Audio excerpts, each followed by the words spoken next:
Anybody know what tomorrow is? It is Monday. Yes.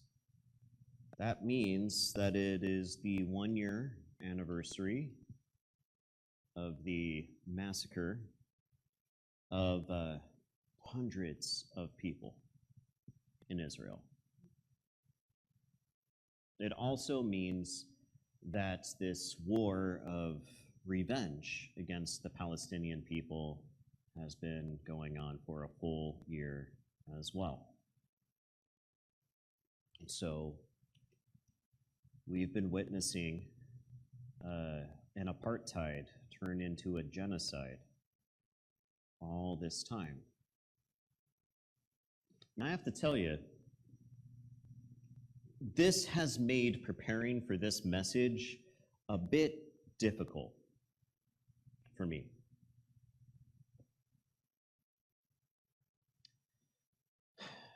This is an important text for understanding Scripture.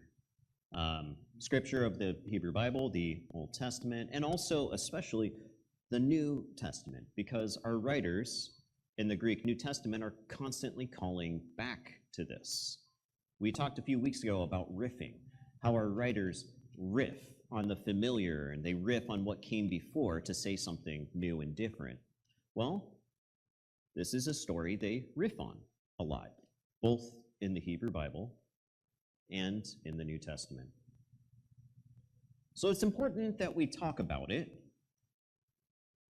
And I also recognize I feel a little uncomfortable. And you might be wondering, why? What's the connection to this? And that's a great question. Some of you, like me, grew up very conservatively. Maybe you were a part of a Christian conservative group. Maybe you were literalists, like I was. I went to Bible college and prepared to be a pastor in that tradition. I was a youth pastor and a missionary. And this text was taught as history, and it was taught literally. And I want to get in front of that a little bit here. If we use this as literal history, then what we have is a text that can be used as justifying the harm currently taking place over in Israel between the Israelis and the Palestinians.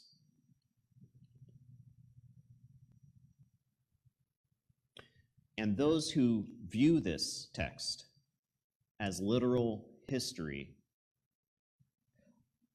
from a Christian conservative perspective also see it as a necessary precursor to the end of time, the apocalypse. And so there are millions of people in our country, siblings of faith, people who share a common tradition with us, who are supporting what's happening over in Israel because they see it as bringing about a desirable outcome for them, the end of the world and the beginning of a new world where they will be in a privileged position.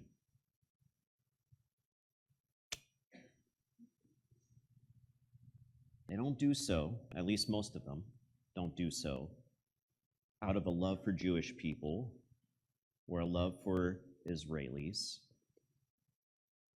The motivation is apocalyptic. And that is so difficult for me. It comes from the same train of thought as, why should we work for eco-justice in our world? It's all gonna burn anyway. So let's hurry that along so that the world ends and we just get this over with. And in case that's not clear, I don't like that train of thought. I live here and expect it to go on for a while and really hope it does for my children and my grandchildren and my great-grandchildren, right? Now, what I think we have in this text is something so much better than history. Something so much better than when we take it literally. But I think we have to get in front of it a little bit. And if you did indeed grow up like I did, there may be some stuff still rattling around in your brain that you would maybe once spoken to. So I want to talk to that real quick too. Some of us heard that there is evidence supporting the Exodus. This was a hard learning for me, but the only evidence that's been pointed to as supporting the Exodus has been proven as fraudulent. It's not been backed up by peer review. That doesn't mean that the events did not happen. What it does mean is that we don't have evidence to support it. The evidence that we do have to support Jewish origins are that Israel and Judah arose as part of the Canaanite people. But there may be a kernel of historicity tied to the expulsion of the Hyksos people from the land of Egypt. Now, some of you are like, I've not ever heard that word before. Real quickly, the Hyksos people were a group of Canaanites who ruled Egypt, or at least part of Egypt, for a while, and then they were kicked out, and they returned back to Canaan. If they happen to share a history with the Jewish people, they would be a very small part of it, but they would still be part of it. So there may be a kernel there. Now you might wonder, well, how can that not be connected to this? Well, that event was set hundreds of years before this is set. And the last writings that we have in our book of Exodus references domesticated species that weren't domesticated until the Greek Macedonian rule of Israel and Judea. So what that means is this story, the last writers to touch it, did so 1,200 years after the story is set. All right? All of this may make us go, well, what good is this book then, if it's not history? It tells a story that is so important for us. Once upon a time, there was a brutal tyranny. It ruled the land, and it saw this group of people on the outskirts of its property, but still in desirable property, that they identified as the other. They sought to kill them and exploit them. And these people instead were freed. History, this has been, I do not remember the source of this quote, but it's relevant for us. History may not repeat itself, but it rhymes, right? And this is a story that speaks to the rhyme. It names the rhyme. What is God busy doing? What has happened to the people of Israel and Judah? So this story, back in our literary context, takes place 400 years after Joseph. And wouldn't you know it, but eventually, there come to be rulers who forget all of the contributions of Joseph. And they see Israel over in the land of Goshen. And they wonder, well, what if these people that are on our borders, what if one day They side with our enemies. These folks, they're strangers in our land, and they are a national security risk. Have we ever heard this before?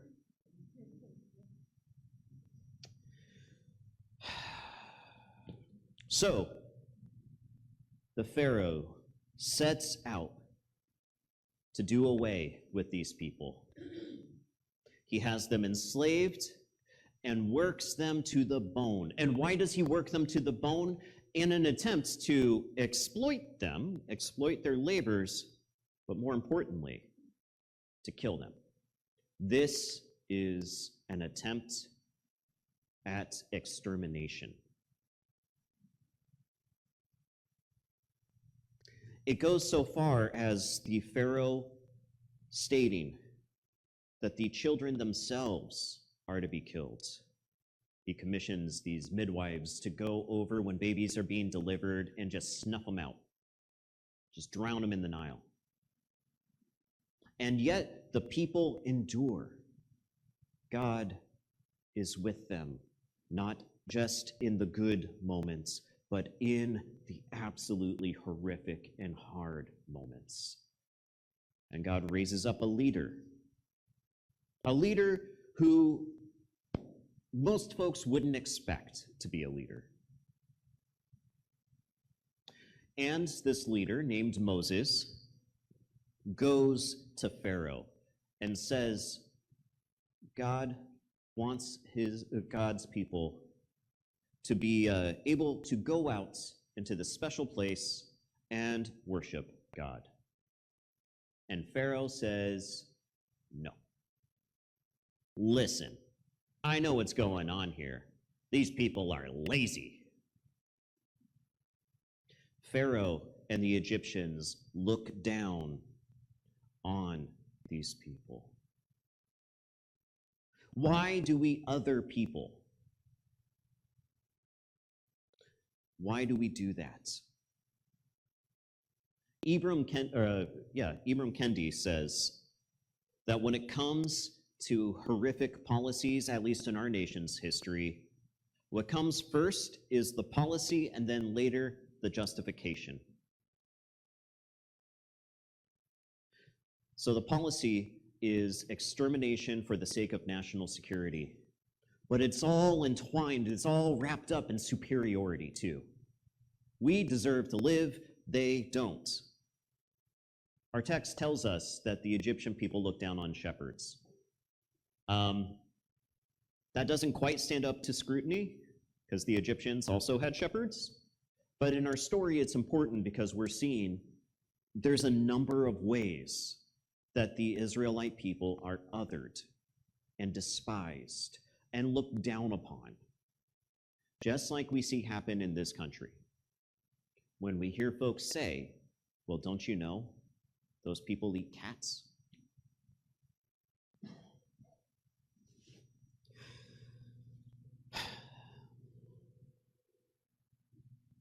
So, Moses does wonders. God has given Moses the ability to perform these absolutely incredible miracles. One of them is he takes his staff, he throws it down on the ground. You know what happens? It turns into a snake. Isn't that amazing? Well, Pharaoh also has magicians in his court. And you know what they do? Now, you might want to say, well, nothing, because, they don't represent God. No, they throw down their staffs. You know what happens? They also turn into snakes. They have access to the supernatural in this story. Pharaoh, in this context, is not just king or ruler or oppressor. Pharaoh is, in the eyes of the Egyptian people, a demigod. And so his court officials are able to do exactly what you would expect if they are working with a demigod. The same kind of miracles as this no good shepherd prophet. But then Moses' snake gobbles up their snakes. Just so entertaining to see. And it turns right back into a staff. That snake had a real short life, but it was glorious. Pharaoh is unconvinced by this, and he sets out to make the lives of the Israelites even harder. And so they complain to Moses, hey, guess what? That didn't work. And now you brought on all of this trouble for us, and we're being crushed even harder than before. Moses? So Moses goes and he speaks to God, and God says, well, you're going to go back to Pharaoh. And you're going to have this whole conversation again. You're going to tell Pharaoh that I want my people to be released. You see, what we have here now is a competition between God and Pharaoh. Who's going to win? Moses goes back to Pharaoh, and we are told that Pharaoh's heart hardens. He has set himself against the Israelite people, set himself against God. He is not open to this at all. In fact, he's all the more certain that what he's doing is the best course of action for him. And so we get these famous 10-plague stories. You may remember some of them. You may not remember them, but if you've seen The Mummy, they're kind of like scenes in that movie. You know, the Brendan Fraser one, the good one. Yeah, the first one, exactly. Who said that? Wendy, yes, and Lori. And these plagues range from the annoying to the absolutely horrific. And the first one's a good one. The first one would have convinced me. The Nile River turns to blood for a week. I don't like that. I like my rivers to not be blood. That's pretty gross. And still, Pharaoh refuses to let the people go. And then there is a plague of frogs. And apparently, this isn't a cute little plague of frogs. This is a absolutely, horror film frog scenario. My mom grew up in the South, and she told me that there were many springs and summers when she would be trying to, drive her car away, and the road would just be covered in frogs. I've never seen this for myself, but she told me it's gross, and I believe her. And I love frogs. Everywhere you go, frog, frog, frog, frog. And after that, there is a plague of flies. I don't like that either. And then there's a mass die-off of livestock. And then there's boils.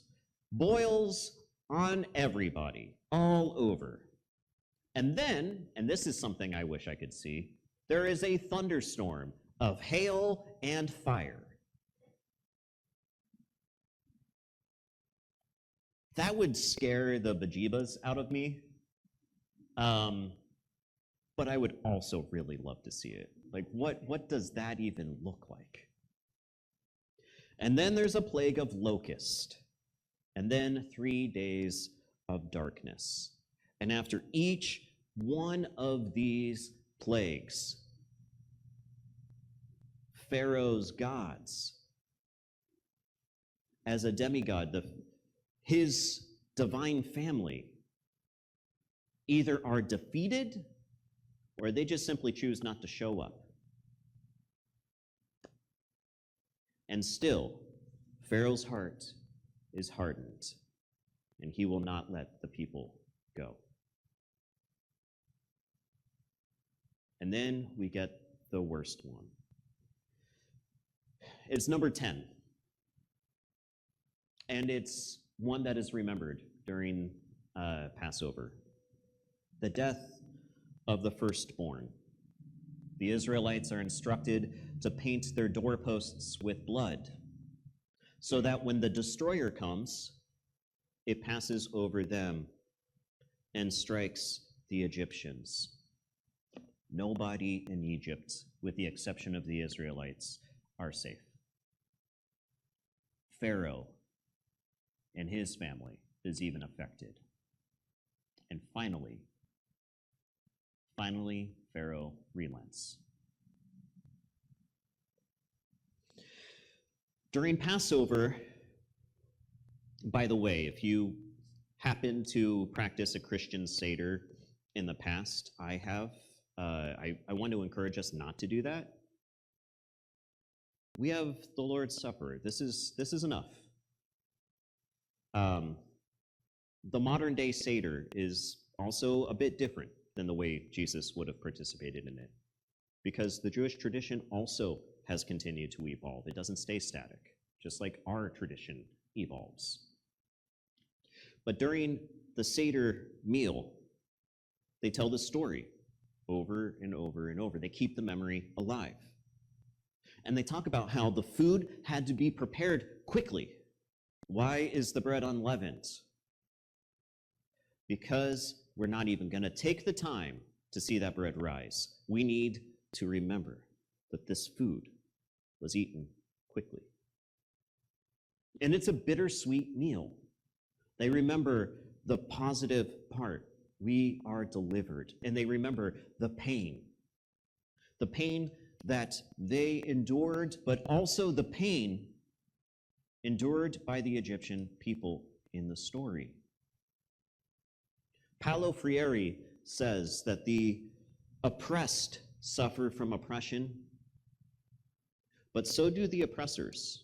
The oppressors suffer for their dehumanization of other people. And wouldn't you know it, we see just that happen in this story. Because after the Passover event, as the people are on their way out, the Egyptian people start paying them back with some of their own wealth. They load them up with goods for their journey. Some of them even join them. We want to be a part of you guys. We don't want to be here anymore. This isn't working out so great. Pharaoh's kind of a jerk. Don't tell him I said that. And as they go on their way, they pass through the Red Sea that is parted. And Pharaoh refuses to let this happen.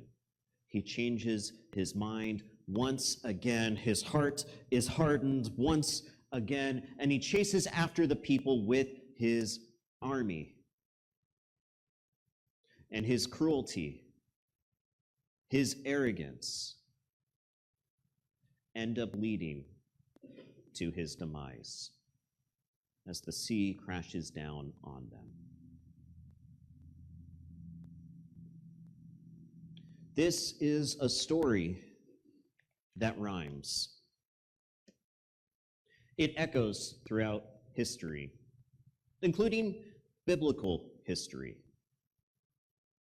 So we have these books in the Hebrew Bible written under duress. The Jewish people were a largely oral tradition people. When do people start writing down their stories if they come from an oral tradition? When that tradition is threatened, when it might be lost, and it needs to be preserved. And so during the Babylonian oppression, we have a story that echoes this one.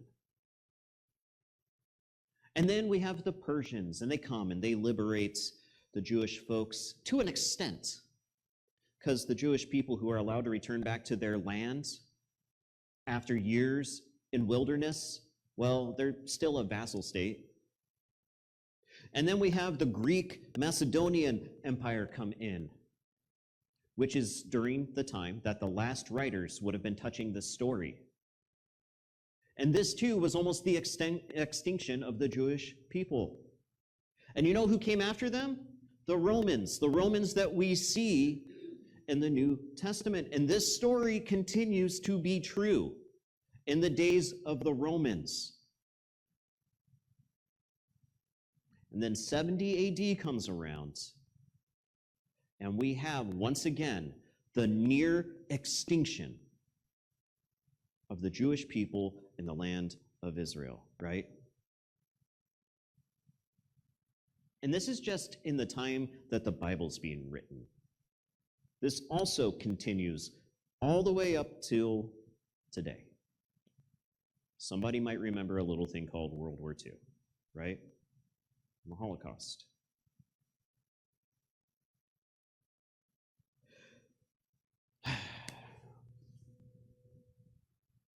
This story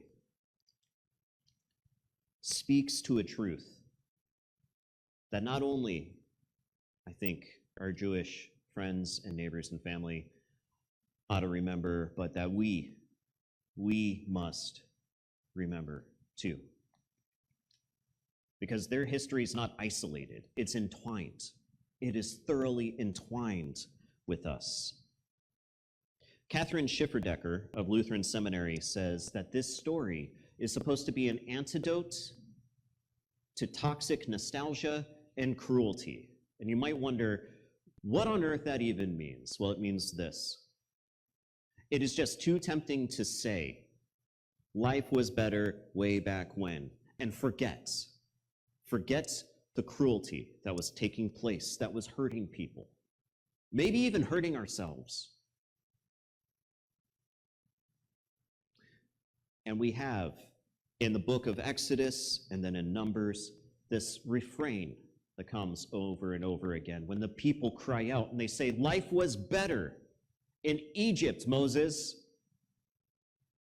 And our writers have to remind the readers, and Moses has to remind the people, it wasn't. As long as you keep thinking that we need to roll back the clock and go back to what was, we're going to die. We got to stop doing that. And it's also an antidote to cruelty, because time and time again in these texts, we are told, the readers are told, remember that you were a stranger in the land of Egypt. Remember that you were a slave in the land of Egypt. So be kind to the stranger in your midst. Be kind.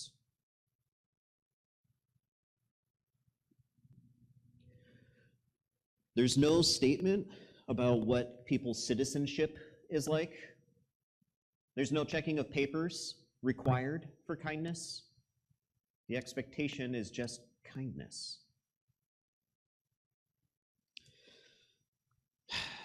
Now, I want to acknowledge two things, and then we'll wrap this up because you've been so patient, church. First of all, I recognize that this is not necessarily a story that all of us resonate with. And there is a problem if we put ourselves into the position of the oppressed people in the story who are liberated, when in actuality, we're more like those who are privileged in the story.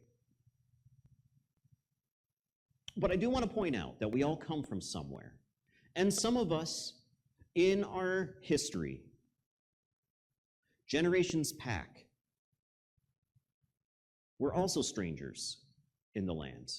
And some of us, our ancestors were treated poorly.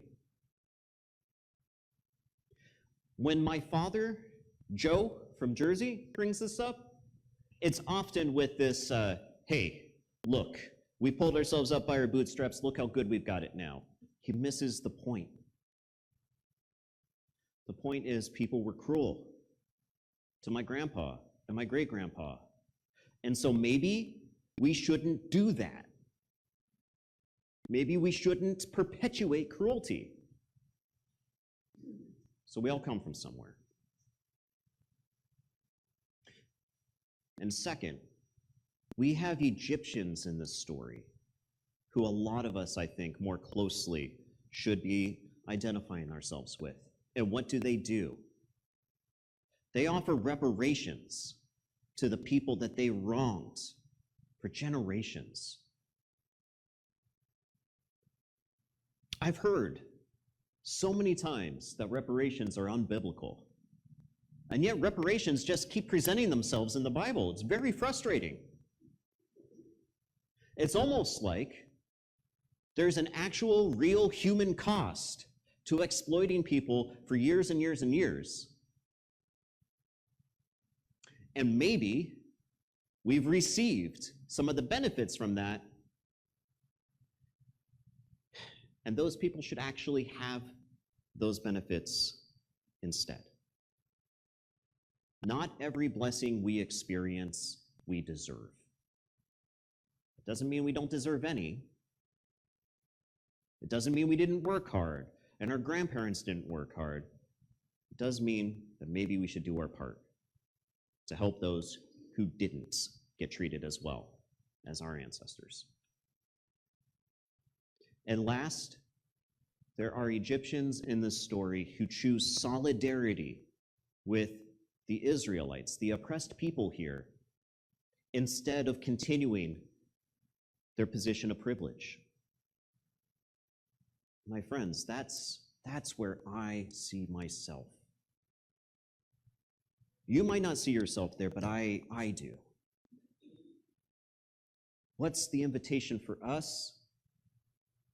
I think it's to continue to hit the road with those marginalized in our world and to throw in our lot with them, because God's already there. God's already on the side of the marginalized. God's already on the side of the oppressed people. God's already working in opposition to the toxic forces of tyranny and oppression and exploitation. So where are we going to be? I would like to think that we're on the road with God, doing the work that God is doing, that work of liberation. All right, my friends, thank you so much. Like I said, I told you I wrestled with this text. And I apologize if this was a little hard and heavy, but I just also really appreciate that we can be a thoughtful community to consider these things as well. May we remember that the past did indeed happen in all of its bittersweetness. May we remember the good along with the bad. And may we live into our calling of solidarity with the marginalized instead of the pharaohs of our day.